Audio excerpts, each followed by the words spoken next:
I think I'm a terrific dancer, by the way. Other people might not, but I think so.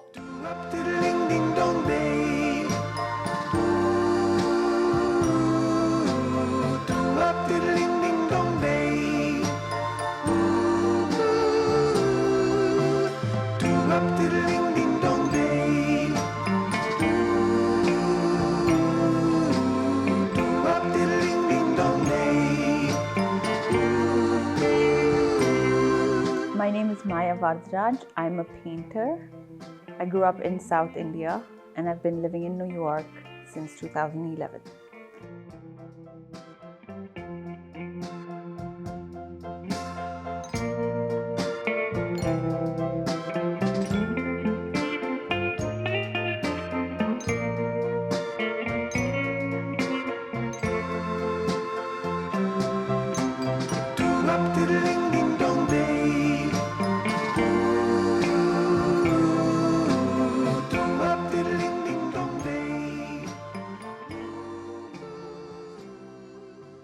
The work in progress is a really new work for me, where I really allowed myself to experiment with just the act of painting. One of the things that I've kept intact from my education is the process of designing.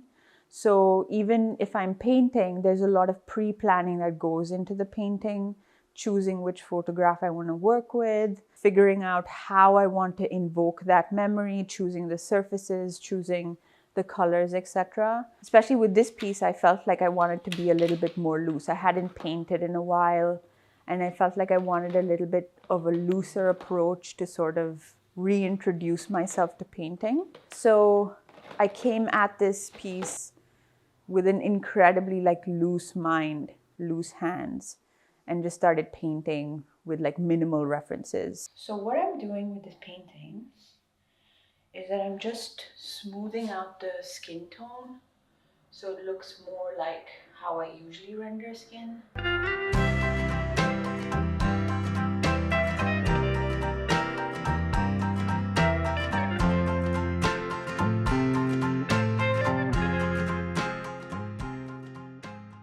I think I avoided being an artist for the longest time. I studied 6 years of design and I just felt like there was more that I wanted to give back to society and community, but at the same time I knew that I wanted to work with my hands and really feel involved with the process, the creative process. So in grad school, I ended up making this large-scale installation that included machines and collage, and it was basically sort of tackling assemblage in different mediums. So there was a three-dimensional component and there was a two-dimensional component to it as well. And it was very much so making a statement about South Asian women and their identity and how a lot of our behavior is ingrained in tradition and traditional laws and regulations.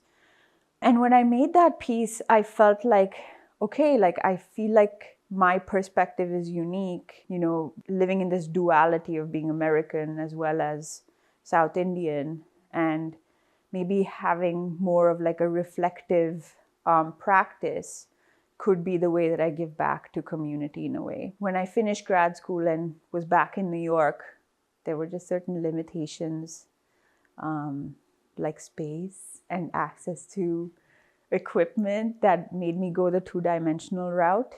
And I started leaning into the collages a little bit more. So usually when I'm working with the advertising images and the pop culture, they come along with a societal history.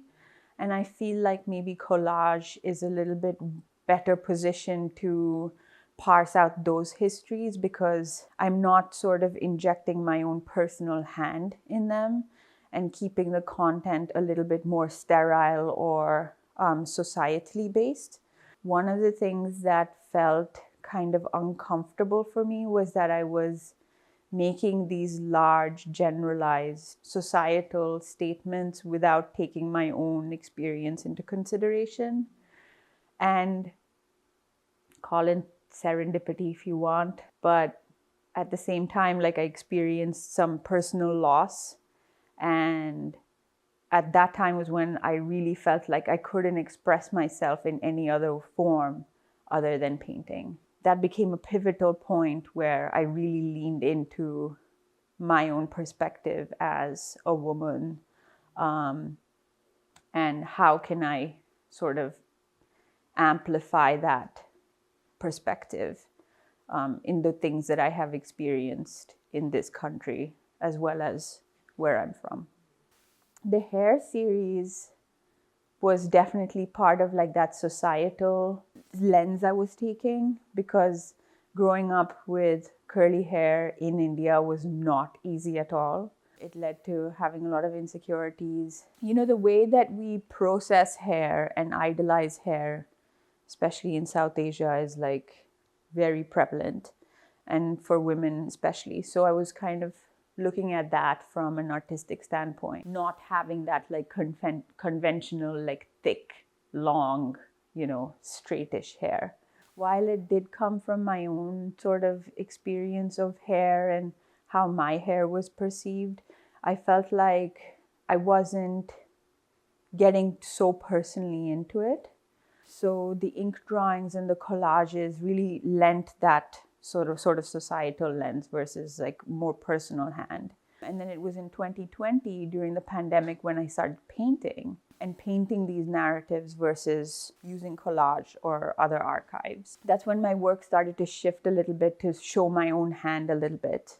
And then in 2021, when I experienced that loss, was when I was like, I don't know how else to process this, because it was a very isolating experience. And I would just get sort of these like visions of expression that I wanted to put on canvas that would lend me some kind of comfort or solace.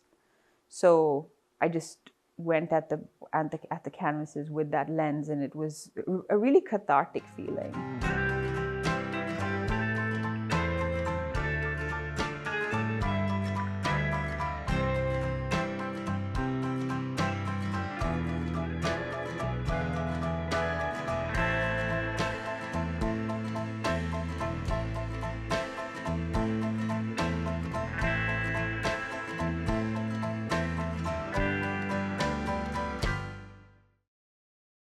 A lot of my work, especially my painting work, looks at familial relationships and sort of changing them and having conversations that are like ancestrally placed. So having conversations with my family members about their experiences when they were younger, or just parsing through my own archives of photographs, and then something will just click and I'm like, I really want to paint this moment and like reflect on it from like the present standpoint is what kind of gets me going from an inspiration standpoint. So all the large scale portraits that I've made have been based on like kind of abstract conversations that I've had with the people presented. So I would start with writing letters to them. So while it was a one-sided conversation, it was something that I was addressing with them, be it if I had known that person in my life. Like, for example, my maternal grandmother, I didn't know her so well, but I've heard so many stories about her from my mother and my aunt that like I knew that she was a bit of a neurotic character, but also like incredibly impeccably dressed all the time, like very stylish. So thinking about all of those elements and qualities like really made me feel like I want to make an image that would embrace all of those qualities of this person. It feels most fulfilling when they can be like, I used to be that person, like, can I be that person again? Or what can I learn from that person, right? So, for example, when I painted my father, when he had just become a father in his portrait, like, I think it was a moment for him where he was like, I wasn't always this like professional father, you know, and like, now I've seen my kids become parents. Like my older brother has 2 kids. I'm on my way to having my own child. Like, I think it's a moment for him also to like see where he is in life. So it's always like a really special moment. where they can see that and also see themselves the way I see them. It's always like a very nuanced feeling. In my opinion, I feel like I'm painting these like very nuanced characters and like people from my life, but there are so many people from my culture and other cultures who've been like, I've had that same exact moment with my father or with my grandfather, or this piece reminds me of my grandfather, or, you know, whatever it is. So I moved from that to feeling much more confident and like owning that space. So with this piece, I just wanted to take up as much space on the canvas and sort of sprawl. And I was also thinking of hand gestures and what they could represent directionally. So, you know, where the hands are placed, you know, makes sense to me. Is like kind of like coded language in painting as well.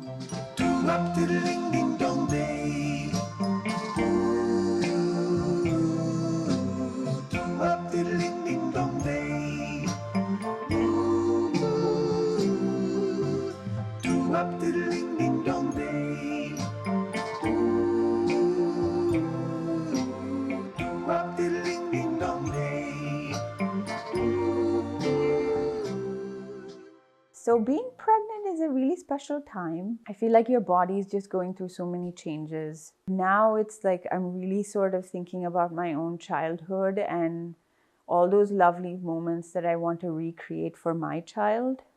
So from that standpoint, I think that I'm stepping away a little bit from the more difficult conversations to have and leaning more towards like the more light and airy feelings, just so I can invoke those and build that kind of environment for my baby. And yeah, just feel just lighter. Yeah.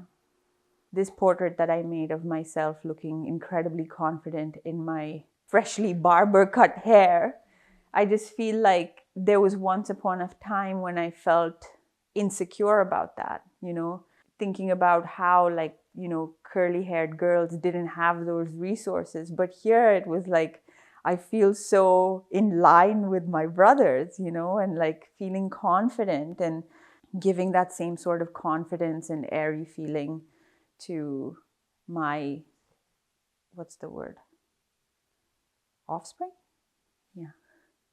Or my kids, which would be nice. I want to be remembered as Beyonce's lookalike, but that might be a little ambitious even for me. Honestly,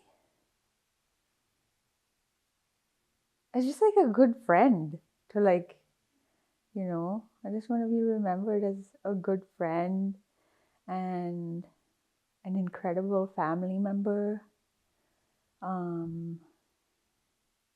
Yeah. You can look at the Guggenheim archives in 15 years and find my work. No, I'm